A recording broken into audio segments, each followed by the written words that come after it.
Hi, I'm Josh Cadillac, and welcome to my podcast, Know Your Shit. I've been blessed to see great success, as well as seeing the bottom up close and personal in 2008. And if there's one lesson I've learned, is that if you want to have success and differentiate yourself from everyone else out there, you need to know your shit.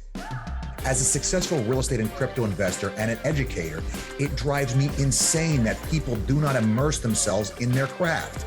Everyone is so busy advertising and testing new sales techniques, they forget the most important thing, the product. Here I want to talk to the folks that got this right, the most successful people in the world in every industry. Bring them to you and find out what they learned in their business that made it great. When you listen to my podcast, you will know for sure that the topics and experts we have on have one thing in common. They know their shit. Hello, everybody, and welcome to the Know Your Shit podcast, where our knowledge and pride in what we do drives us to be excellent. My name is Josh Cadillac, and I'll be in the driver's seat for today's show as we strive to learn how to stop doing deals and start closing for life. We have a great show for you today. Without further ado, today we're joined by a great guest, Mr. Knolly Williams. Great to have you here, sir. Hey, I'm super excited to be here, Josh. Super excited. Thank you. Awesome. Well, let me start with this. It seems like you've been successful and you've done a lot of good stuff. Where did all this come from? Where did it start for you? You know, I would have to say it started when I was very, very young. You know, a lot of times, Josh, and I'm sure you know this, with success, it starts with almost with failure, you know. And I've been an entrepreneur for 40 years. I'm a best-selling author, international speaker, a coach, a trainer, thought leader. But when I was younger, you know, about 6, 7 years old, man, life was tough. I grew up, my mom and dad divorced when I was very young. And my mom was very bitter, so she became very abusive. So she started beating my sister and I with anything she could, extension cords, ropes, whatever she could find, she would beat us. And this was she was bipolar. It was a recurring experience. And when I was 16 years old, I ran away from home and never returned. And so I had to make it. I had to figure out this thing, man, how to succeed. When I was 12 was when I first got the entrepreneurial itch. My dad was an entrepreneur, and I started selling candy in school. I started selling newspapers door to door, whatever I could to make a buck. And when I ended up on the streets at 16, I was still selling. You know, wasn't always the best, product, but I was selling something. And and then when I turned 18, I went legit. You know, I had an uncle that lived in Austin, Texas. I was in LA at the time. You know, I grew up in Los Angeles, and he said, "Boy, you need to come to Texas and check me out." So I did. I came, and my uncle was also an entrepreneur, owned his own business. And at the age of 22, I got married, and I've not had a W-2 since. I'm 52 now. So for 30 years, I haven't had a W-2. And God's blessed me. I've been super, successful, but it's been with ups and downs. Oh, yeah. I've lost it all, gained it again, and lost it again. And now I'm on the upswing of that. So, and I don't ever intend to lose it again, Josh. Oh no, you gotta, man.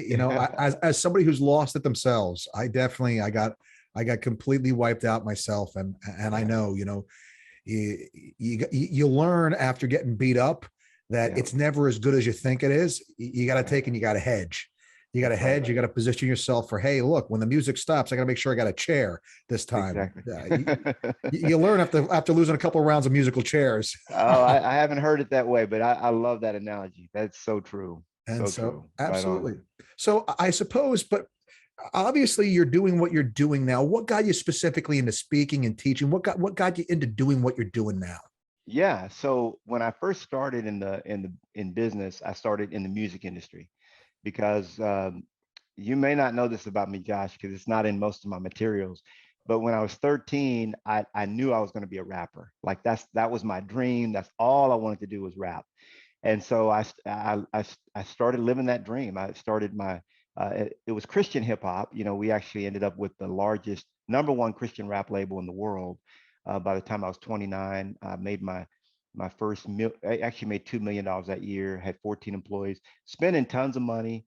I was spending way more than I was making, put it that way. Yeah. Didn't understand business, anything like that. But and I lost it all when MP3 came out, got into the real estate game. And I just realized, Josh, that I like teaching, man.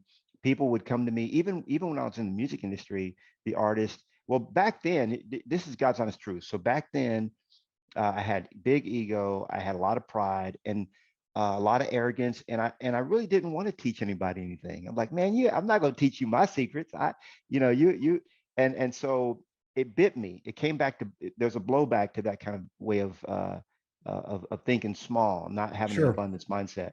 So when I got into real estate, I determined that I was going to pay it forward and I was going to share my knowledge. And so from the beginning, when in 2004, 2003, I got my license. 2004, I really started getting good at it, and I just started sharing, and it was very freeing to me.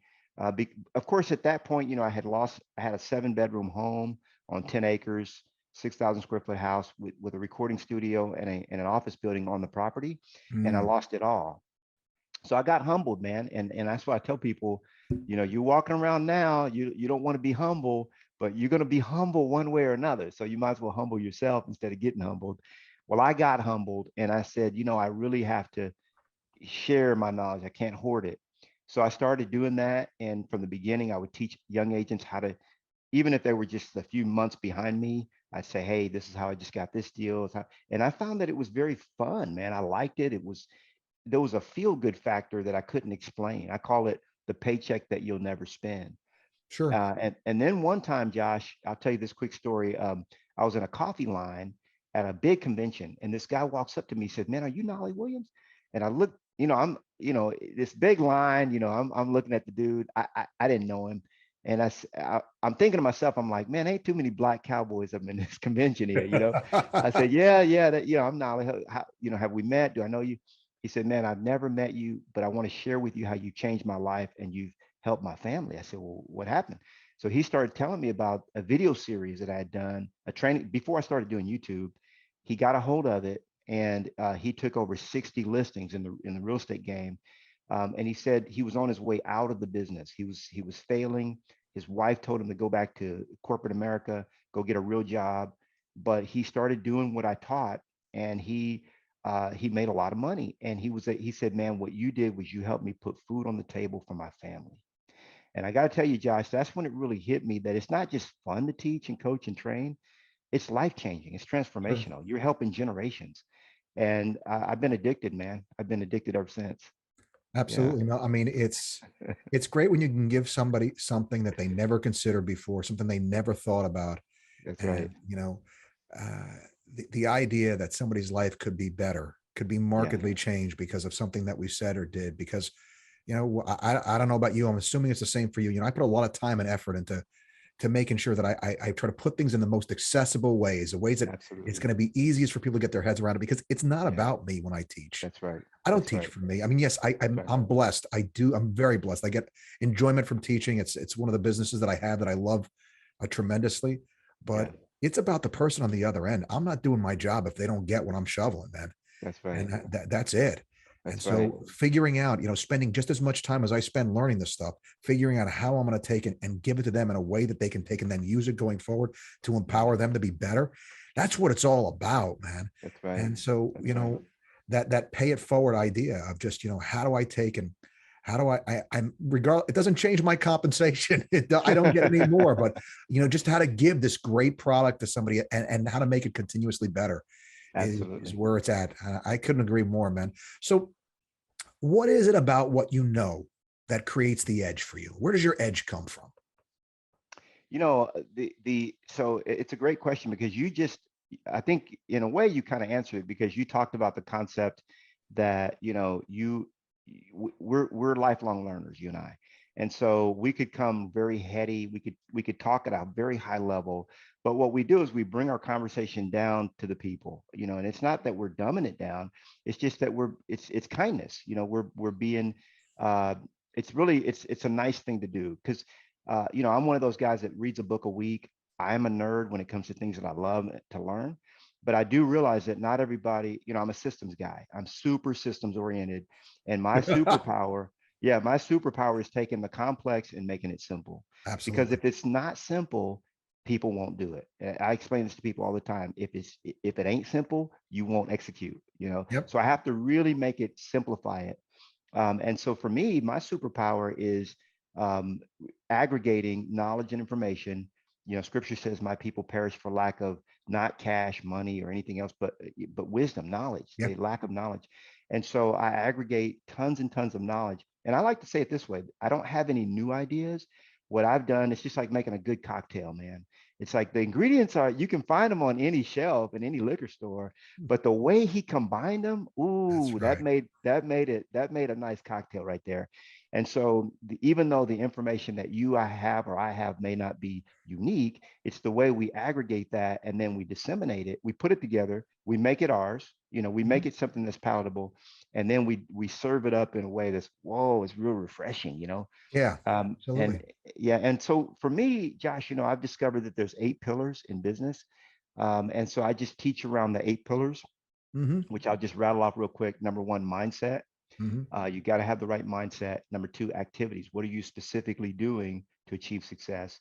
And then people, systems, and tools. Hmm. PST, that's leverage. Hmm. That's how you're going to do everything you do.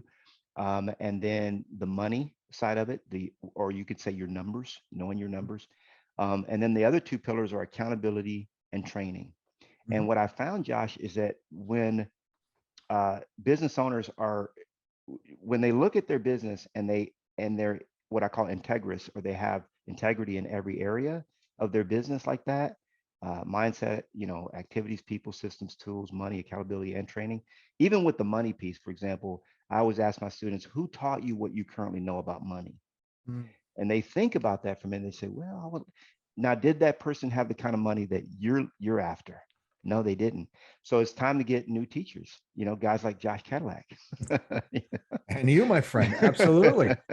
I think the word that I've actually started using, Nolly, is empathy, Yeah, for where my teaching comes from, which is yeah, the idea of I remember what it was like to not know this. that's right. And I try to keep that as fresh in my mind as I can. Like, what was it like when I didn't know this, and how would I have needed somebody to explain it to me? Right, And then I imagine what it's like if I really wasn't interested. Because the problem I have is I'm interested in just about everything. right, And so right, right. it's easy for me to get excited about, oh, wow, that's how nail polish gets made. That's intro. Oh, wow, that's what they do, huh? That's And not me. Yeah. not everybody is like that, right? So I have to keep front of mind that not everybody's like me. Thank God they broke Right. that mold. It was like, geez, let's get rid of that one. And that my knowledge base where I am right now is not where I started out. Somebody took the time and the effort and the aggravation to figure out how to give it to me in a meaningful way. And so, yeah, man, the word for me, I think is really empathy. That's what I kind of stick with when I think about that, because that's exactly what you expressed to me, is this genuine care and concern for feeling what it's like to not know and maybe not be super interested. Yeah. It's Yeah. tough.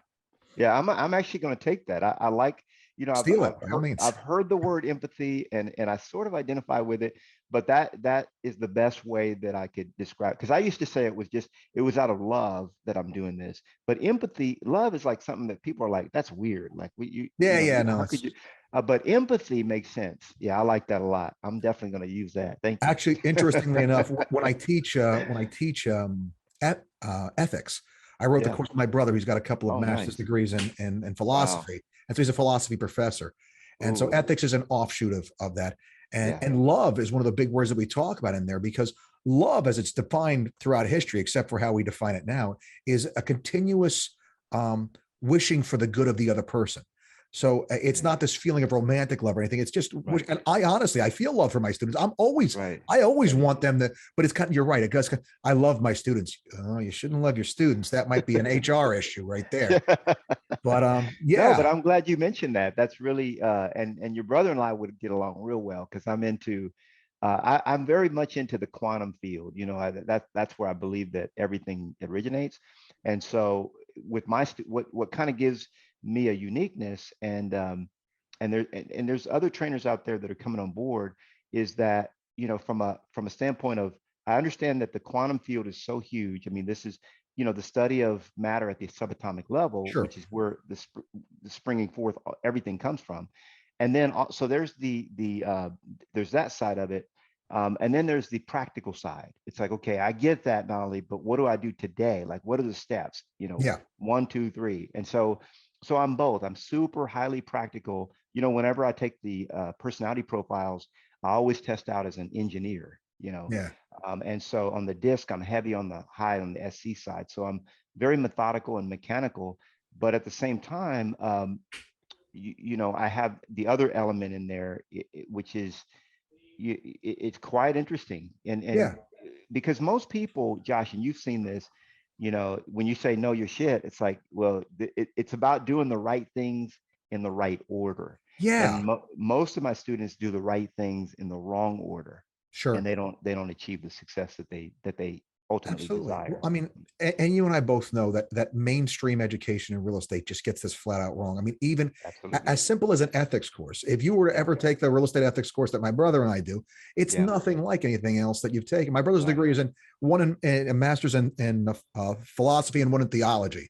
Yeah. And so Okay. it talks about We would get along real well then. Yeah, absolutely. No, it's big picture and then the practical and Absolutely. where it all starts from. And so it's very interesting, the idea that doing your business well, because or ethics in general, doing things the right way, is actually you behaving in line with the way that human beings flourish from. Correct. You're not Correct. ethical because it's good for everybody else. You're ethical Right. because it's actually the best path to a good life for you. Absolutely. It's And so almost selfish when you think about it that way, but it is. I was talking to my niece just yesterday about this, and I said, even if I'm at the grocery store and they overchange me, like they give me back $5 too much, I have got to go back and make that right. I mean, because people call it karma, call it what you want, but there is a system of organization to this universe, and you cannot get over on someone else. It doesn't happen that way. It's And not so good for you. it's not good. It's not good in the long game at all. Absolutely. No, There's going to be a it has blowback. the analogy that we use in the class is life is not like a sitcom. There's a Yeah. sitcom Friends, right? And on Friends, there was this guy, Joey. Like Joey would Yeah. eat 12 meatball subs and he'd be like, oh, I'm so fat. I'm so full for the whole episode.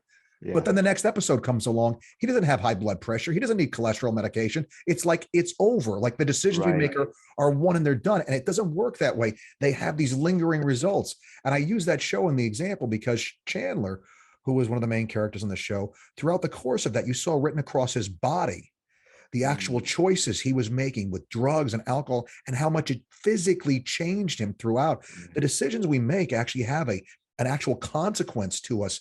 And so behaving ethically is actually more of us functioning within what the founders had in mind when they said the idea of the pursuit of happiness. When they Right. talk about the pursuit of happiness, it was the pursuit of the joy one gets from a life well lived. Absolutely. Not just going out and getting what seems like it. I mean, you and I both know there's all kinds of decisions we make that feel good in the moment, but they're not good for us. Right. I mean, I talk about me and my relationship with Oreos all the time.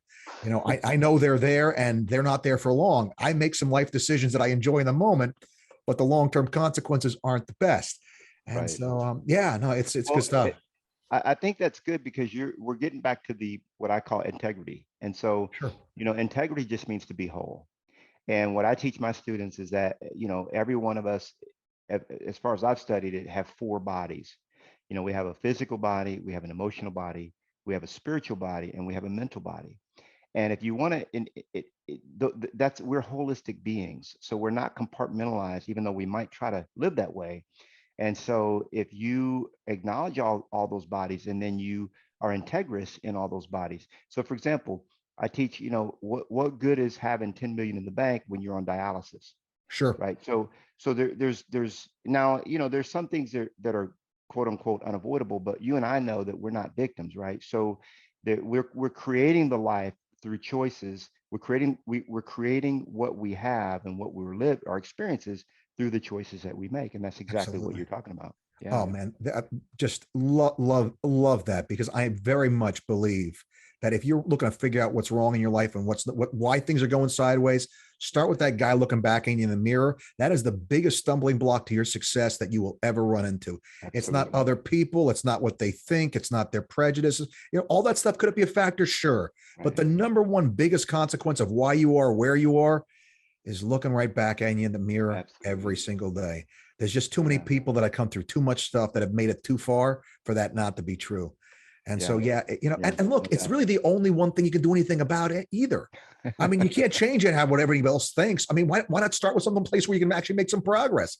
Absolutely. And the crazy thing Absolutely. is, the better you do working on yourself, you're stuck with you for the rest of your life. You're the biggest winner if you make yourself better. I mean, in what universe is that not the best play out there? It's incredible because at that level, and we're talking about personal development. You know, Absolutely. when I took the passion test, that's my number one passion is personal development. You know, that's a real big reason why what led me to the 3-hour workday, which is something I've been practicing for many years. You know, it's basically, you know, like Pareto's principle is 80% of the things that we are doing. There's 20% of the things that we're doing that are getting 80% of the results. And Yep. so I started figuring out in my business what was really moving the needle, what was getting me $500 an hour. Then it was 1,000 an hour. What's making me 2,500 an hour? And I realized that there's a very small number of things that I do every day that are creating wealth for me. You know, and the majority of other things is just putting out fires, running through the weeds, trying to, Yep. you know, manage my group and so on. And so what I did was I created a process, which I call the 3-hour workday, which is what I practice. So today, to give an example, I've worked 1 hour. I'm, you know, on with you, and I've blocked an hour for that, and then I've got another hour scheduled. And so for me, now when I'm working on a project, sometimes I'll do, you know, 6 hours. It really doesn't matter. But what I teach my students is, even if you work an 8-hour day, you take 3 hours of that and you time block it for nothing but the most dollar productive activities, A which is quality going to time. be, Yeah. yeah, absolutely. So it's, you know, for me, it's efficiency and, you know, being super efficient with, you know, what you've been given. But then personal development is so huge. That's a big part of, uh, I mean, people say, well, what are you going to do with the rest of your time? Well, how about, you know, like I went for a walk today for an hour and 15 minutes. How about that? I'm going to get on Peloton for probably an hour. Right. And while I'm doing that, I'm going to be listening to right now, I'm listening to The Power of Now Mm. by Eckhart Tolle. Mm. And it's a powerful book. I mean, and so I read a book a week, and or I should say I have a book a week read to me now that I've Yeah. fallen in love with Audible. Oh, Um, you are preaching to the choir, my friend. I'm on Audible at 2.5 times speed. I'm There there you go. That's a trick that I think. Talk about that for a minute. 2.5 speed. That's a trick because now your subconscious is the one that's actually listening to the book it's at more that than pace. that, man. I actually can hear it and understand it I Yeah. actually slowly built up a little at a Mm, time. And so what I would do is yeah. I'd sit in a room and I'd close my eyes and I'd listen at a higher speed than I'm used to. And I could understand it if I turned off the other senses. And then slowly Mm, I could bring my other senses back in and still hear just as if I was interesting. listening. So now at 2.5 times speed, to me, it sounds normal unless somebody else is in the car and then I'm worried about them. And then I hear how fast it is. But otherwise, like if I'm in the car by myself, man, I'm telling Okay, you. I just learned something. So because I usually listen at the 1.6. Yeah. So you get yourself into a meditative, and it bothers me to heck when I listen to it at 1.0. It is terrible, Is right? it's It's like miserable. It's the worst. If they have accents or things like that, sometimes I have to slow it down. But right. I'll give you one that's a really great book. It's been Okay, my big recommend. Not on any self-help type thing, but more or right. personal development. But there's a book called The Bitcoin Standard. It Okay. sounds like it's a book about cryptocurrency. Only the last half of it is. It's one of the Okay. best, most well-explained book on economics, how money works, what makes a good money. And man, and my real estate business, huge help, Oh, huge help wow. because now, because what people use money to buy real estate, right? Well, Absolutely. understanding what makes good money. And again, especially in this highly inflationary market that we're in, I'm teaching a ton of stuff on inflation. And I mean, it's Yeah. just real estate is Yeah. such a powerful tool with where we are right now. Yeah. It's good stuff. But And inflation has gone nuts over the last I mean, look at it, it's the printing of money, right? The it's yep. the creation, it's basically creating money or printing money. It creates inflation. And you know, It's so I have, yeah, this we could this talk offline on that all this day, is but the yeah. bill that we're paying the bill right now for all the money that we Absolutely. printed. And Absolutely. the last time we did it in the 70s, it went on for about 12 years to Mm, get a handle on it, and interest rates got up to 18%. So Wow. do I think that they're going to get that high? I don't think they're going to get that high because we didn't start that high. In Right, 1970, right, interest right. rates were 8%. They got to 18 to get a handle on it. But might interest rates get to 10 or 12%? Yeah, yeah, it's possible. Yeah, We'll yeah, see. I mean, yeah. it fell a little bit here. We'll see if that was an aberration or whether it's going to keep going. But anyway, that's a different topic for Yeah, a I different know. time. Yeah, yeah. You're definitely a guy I could talk to for a long time about lots of fun stuff. But um, Yeah. let me ask this, Anali. If there's a thing, what is the most important thing you learned in the process of doing what you're doing? So, like, if I had to sit there and say, "Hey, looking back, 30,000 foot view, if you could Yeah. pull out one gem, what would it be?" And this is probably overstated, but I'm just gonna have to go to it. It's my go-to. It's really understanding how my mind operates and how to rewire my brain for success. Sure. Because what I learned, Josh, is that my brain was not wired for success. See, the brain naturally is wired to survive. Thriving is a choice. And when I chose to thrive, that everything changed. What I realized, and I didn't even know this, was that most of the activities that I was doing was through a trauma response. Okay. Yeah. So instead of, even though I was making conscious choices to be successful, I was doing them because mom said I would always be a failure and I'm going to prove her wrong. Reactionary. Dad left when I was young and he didn't think I could make it, but watch me go. So it was a trauma response. And then, but when I made it, when I was able to rewire my brain, and I read a book called The Power of Your Subconscious Mind by Mhm. Dr. Joseph Murphy, Mhm. and I found it to be revolution. It's an old book. It's an old book, but it's a standard. And I started realizing, wait a minute, I've got a conscious mind and a subconscious mind, and my subconscious mind is not always looking out for my best interest. It's Yeah. looking out for its best interest, and sometimes the inner me is the enemy, right? Yeah. Or the enemy could be the inner me. And so that was really the biggest lesson that I learned, was that I could be doing all the right things, saying all the right stuff, and even be making the right choices. But if my mindset was not wired correctly, I was actually setting myself up for sabotage. Yeah. you know Self-sabotage is a big yeah, issue. It really is. And huge, I mean, huge. I say all the time that, it's amazing how schizophrenic the human relationship actually is. Because, like the example I use is the Oreos. You're like, I know the Oreos are in the pantry and I know I shouldn't eat the Oreos, but then Right, well, you'll eat only one. So how we lie to ourselves. It's not even, everybody knows it's scientifically impossible to eat one Oreo. Like, right. It's scientifically impossible. I've never seen it happen. it can't happen. It doesn't exist, right? There's somebody out there. Right. Listen, I've eaten one Oreo. You're a unicorn, okay? The Yeah, rest of us exactly. normal people, we can't do it. But like, we Exactly. have these and we talk ourselves in and out of things. And the Yeah. way that I refer to it is the CEO and the staff mindset.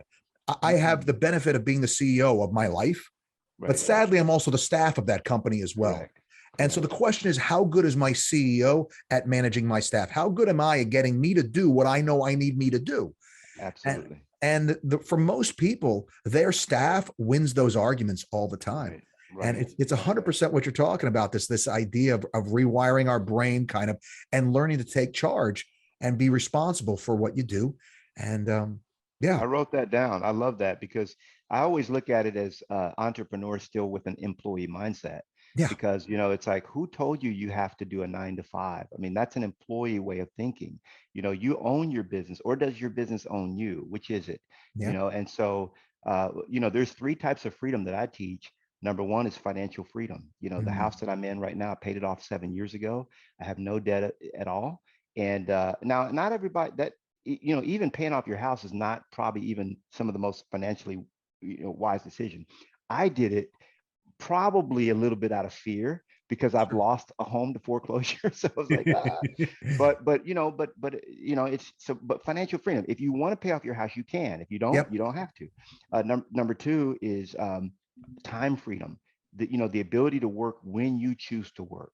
And Yep. then location freedom. I love location freedom. And with all the stuff you're teaching, Josh, like Bitcoin, or even cryptocurrency and all that, that's making the world even smaller, man. I It mean, it's is. like, it's just, we have a gal that just, we have a agent in our group that just got a crypto certified to sell property, with using cryptocurrency and stuff. And he's got a client from China that's buying a home with 100% crypto. And so this is the future. And so having location freedom to me is very important, being able to work wherever you choose to work. And that's why Absolutely. we got in this business in the first place.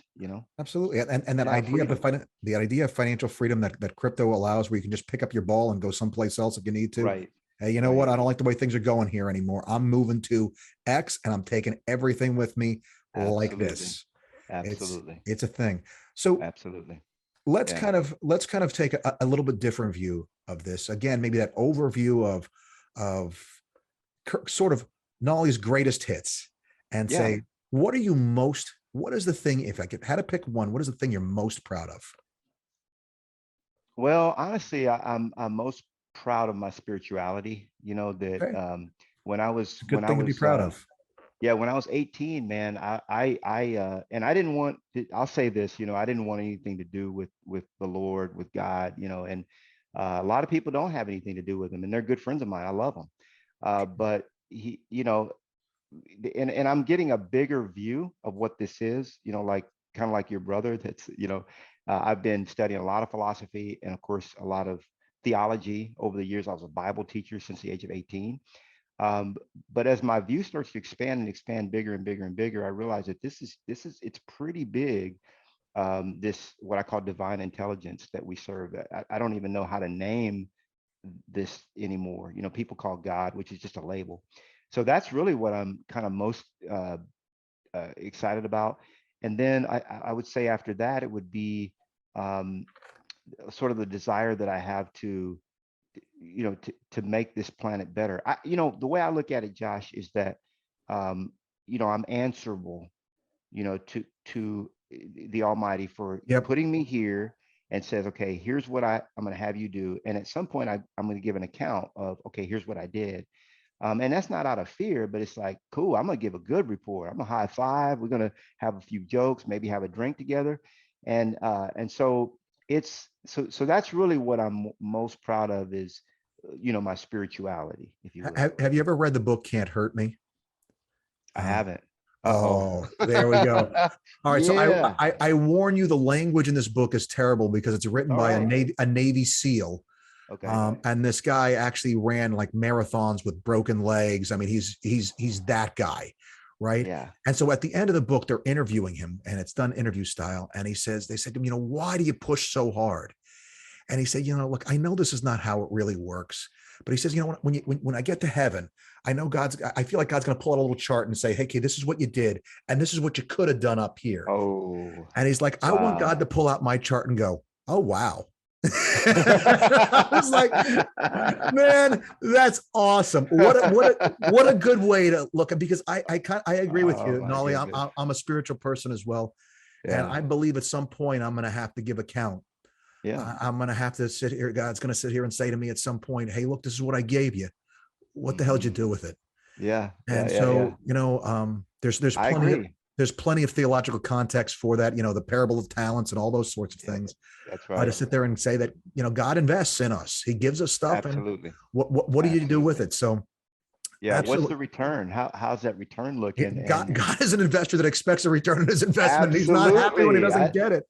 Yeah, I never So looked at it that way. I've taught that many times, but that's a great, God is an investor. Hey, did you guys catch that? Wow. that's Powerful. that's good stuff. All right. Last, I got two questions left for you, but Sure. this next one, somebody like you, I'm guessing, because I'm guessing you and I aren't that far apart, always has something new on the burner. So what's Oh next yeah. for Nolly? What is a next project that's got you excited? Well, I have two. One of them is the Knolly Coaching Club, and it's this, because coaching one-on-one with me has always been, for some people, out of reach a little bit. 3,000 a month, and so I started the Knolly Coaching Club, and through Two Market Media, who I partner with, they've kind of looked at my superpower and said, "Man, this is what you should be doing." So that's exciting. And then the 3-hour workday, this whole concept. And this is very interesting, Josh, because when I partner with Two Market Media, they do this whole discovery process where they say, okay, what is it man, you're all over the place. You've got 700 YouTube videos, but you're teaching about everything. Like you got a spirituality one. You're teaching people how to succeed in real estate. You're teaching about, online marketing. I'm into funnels. I love a lot of stuff. And so Mhm. they were like, we gotta nail you down into what it is that you stand for. So I started talking. So went through the discovery. So then I'd be on the phone with them, like, okay, I'm in. They're like, man, where are you? I'm like, oh, I'm in Florida for a couple of weeks. They said, okay. And then the next time I'm talking to them, I'm in Puerto Rico, or then I'm in San Diego, or then I'm in, I could be anywhere. And so finally he looked, it was Steve and Hank. They said, man, tell me more about that. I said, about what? About your lifestyle. Because every time we see you, you're in a new location. I said, well, that's how I live. So basically the bottom line is they kind of dissected my lifestyle. They said, man, that's what you should be teaching. I said, teaching what? Teaching people how to live like you live. I said, that's boring. Like they said, oh, you mean you work 3 hours a day, you have three companies that all make multiple six figures, working 3 hours a day, and you're always on you travel all over for fun. That's boring. I said, yeah, to me, I don't know that anybody would want to learn that. So anyway, we created the 3 hour workday just for me to teach other people what I do, how to make a quarter million or more a year, nights and weekends off, working 3 hours a day, Yep. 4 to 5 vacations a year, and being debt free. And so if that's the lifestyle that people want, which a lot of people do, Yep. that's what I'm teaching through the 3 hour workday. And so those are my two big things that I'm, projects, if you will, right now. Love it. Love it, Yeah. Knolly. Good Yeah. stuff, Thank you. man. It's really good stuff. Last question I have for you is your chance to shamelessly plug. Where can people find you if they're like, this Josh guy's okay, but this Knolly guy is awesome. We got to go hang out with him some more. Where can folks find you? Well, Josh is not just awesome; he's super awesome and Thank you, Knolly. amazingly incredible. So, a man of wisdom who studies the game and then disseminates the game. And we used to say this in the rap. We say game recognizes game. You know what I'm saying? Because you know what I'm saying. It's like I you hear you can you. talk to somebody and say, man, he talks it, but he don't really have game. So Yeah. Josh has game, people. So, but yeah, Knolly.com is where everything Knolly lives. KNOLLY.com. That's where you can find 90% of the stuff that you'll find there is free because it's my favorite four-letter word. Yeah. I have some other four-letter words I like, but that's my favorite one. I think we all do. Yeah. So that's where I would say to go. And thank you so much, Josh, for the Oh, opportunity here. Nolly, thank you so much for being on here, sir. It was a genuine pleasure. Thank you for your time. I know it's valuable, and it was genuinely a pleasure. So thank you. Thank you, brother. We'll All do it right, again. folks. Till next time, we'll see you back here and remind you always to know your shit. Take care.